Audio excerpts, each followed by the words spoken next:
لاہور کی ہر سڑک کھلی ہے. نہ صرف لاہور کی سڑکیں کھلی رہیں بلکہ ہم نے کوشش کی کہ اسلام آباد سے بھی مکمل طور پہ ان کو فری ایکسس دیا گیا.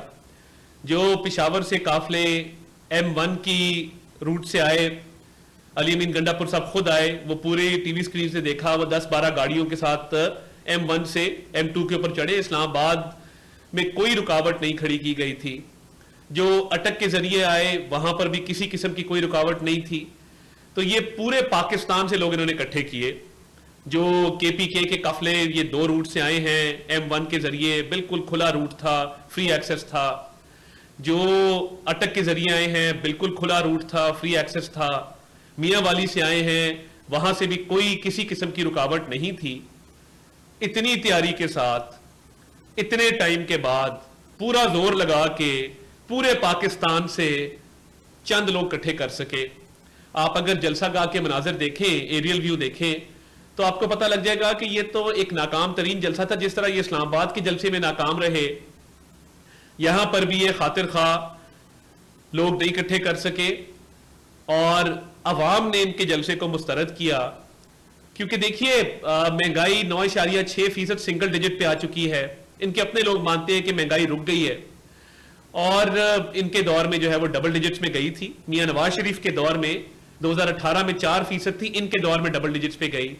تو بھئی آپ کا احتجاج کس بات کا ہے؟ میں بتاؤں گا کس بات کا احتجاج ہے. سڑکیں خالی ہیں، روٹ کھلے ہیں. ہم نے تو مکمل طور پہ فری ہینڈ دیا کہ آپ آئیں، جلسہ کریں، جلسہ گاہ فراہم کی، سیکیورٹی فراہم کی. مگر اس کے باوجود بہت ناکام رہے ہیں.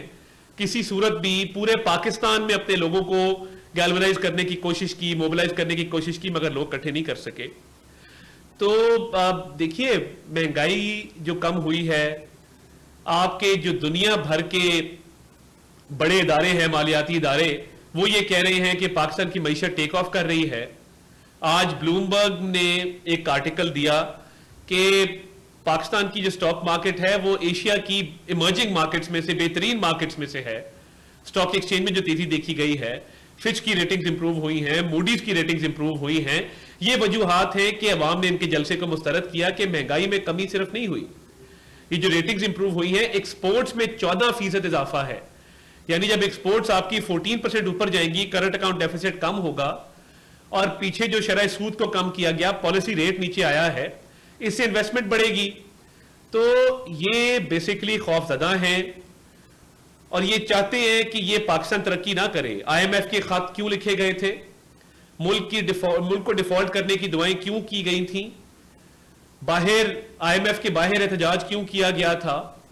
تو یہ جو IMF کو خطوط لکھنے کا سلسلہ تھا، ملک کو ڈیفالٹ کرانے کی کوشش تھی، یہ چاہتے تھے کہ یہ اکانومی ترقی نہ کرے. ان کے دور میں یہ تنزلی کی طرف گئی تھی. تو ان کی تو ہمیشہ خواہش رہی ہے کہ اس ملک میں تباہی بربادی پھیلائی جائے، انارکی پھیلائی جائے. تو یہ اس ترقی کے سفر کو روکنا چاہتے ہیں. اور آج کے جلسے کا اور پچھلے جلسے کا اور ان کی تمام پریس کانفرنسز کا ایک ہی مقصد ہے، جو یہ پریس کانفرنسز میں بھی کہتے ہیں کہ ہمارے لیڈر کو رہا کریں. جو NRO لینے کی کوشش کی جا رہی ہے، اس طرح تو NRO نہیں ملے گا آپ کو. جو کیسز ان کا سامنا بھی کرنا پڑے گا، ان کو بھگتنا بھی پڑے گا، ان کا جواب بھی دینا ہوگا، قانونی طور پہ اس کو دیکھنا ہوگا. اس کے آپ کے خلاف irrefutable ایویڈنس موجود ہے، 9 مئی کے معاملات ہیں.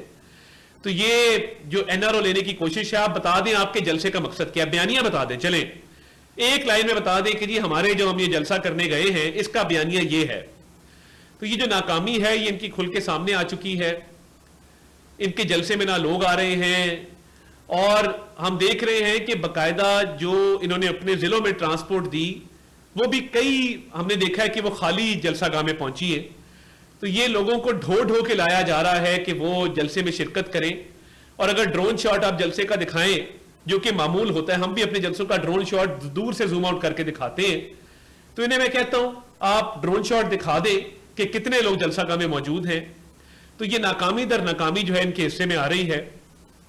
اور جتنی انہوں نے بڑکے ماری تھی اس جلسے کے حوالے سے، جتنے بڑے بڑے بلند و باند دعوے کیے تھے، وہ آن گراؤنڈ اگر آپ دیکھیں تو وہ سارے دعوے دھرے کے دھرے رہ گئے. اور علی امین گنڈا پور صاحب نے جو زبان استعمال کی، اور اس کے بعد جس طرح کے انہوں نے کہا کہ ہم پنجاب جا رہے ہیں، تو پنجاب کی روایت ہے کہ ہم بڑے مہمان نواز لوگ ہیں.